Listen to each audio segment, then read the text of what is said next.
5ই আগস্টের সেই ঐতিহাসিক জনস্রোতে দেশ ছেড়ে পালানো শেখ হাসিনা কি আবারও কোনো বড় নাশকতার ছক আঁকছেন?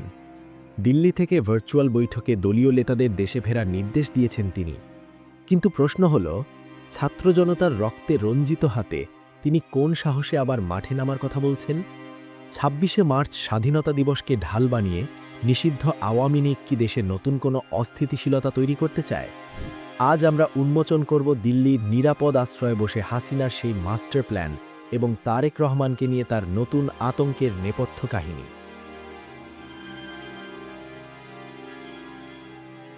সম্প্রতি দিল্লির এক গোপন আস্তানা থেকে দলের ওয়ার্কিং কমিটির সঙ্গে বৈঠকে বসেন শেখ হাসিনা।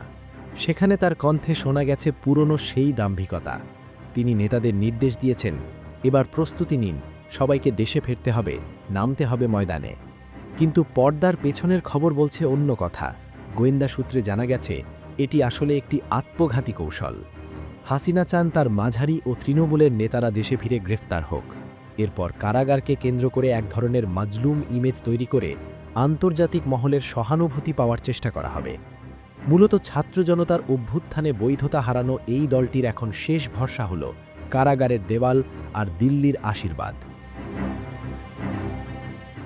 আগামী ২৬শে মার্চ স্বাধীনতা দিবসকে কেন্দ্র করে বড় ধরনের শোডাউনের পরিকল্পনা করছে নিষিদ্ধ ঘোষিত এই সংগঠনটি।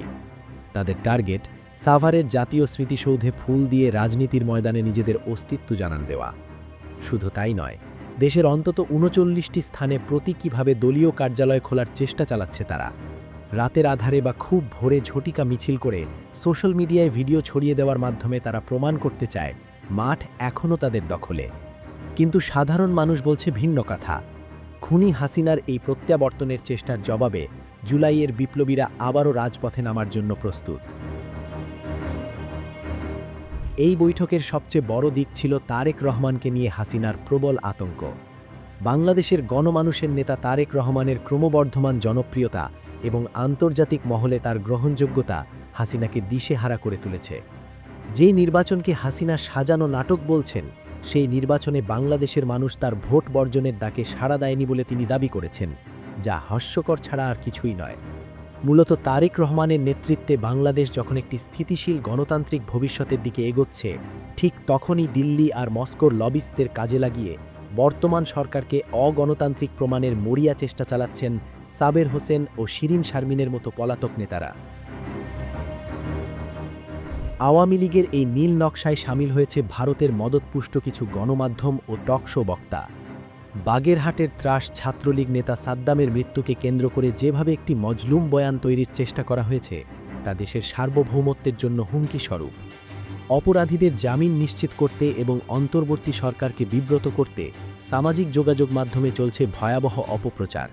তারা লুৎফর রহমানের ডানকে বিকৃত করে জনমনে বিভ্রান্তি ছড়ানোর চেষ্টা করছে। কিন্তু বাংলাদেশের সচেতন নাগরিক সমাজ দিল্লির এই মিডিয়া ট্রায়াল রুখে দিতে বদ্ধপরিকর। শেখ হাসিনার নির্দেশে দেশে ফেরার এই আত্মঘাতী সিদ্ধান্ত কি আওয়ামী লীগের শেষ রক্ষা করবে, নাকি এটি তাদের পতনের চূড়ান্ত অধ্যায়?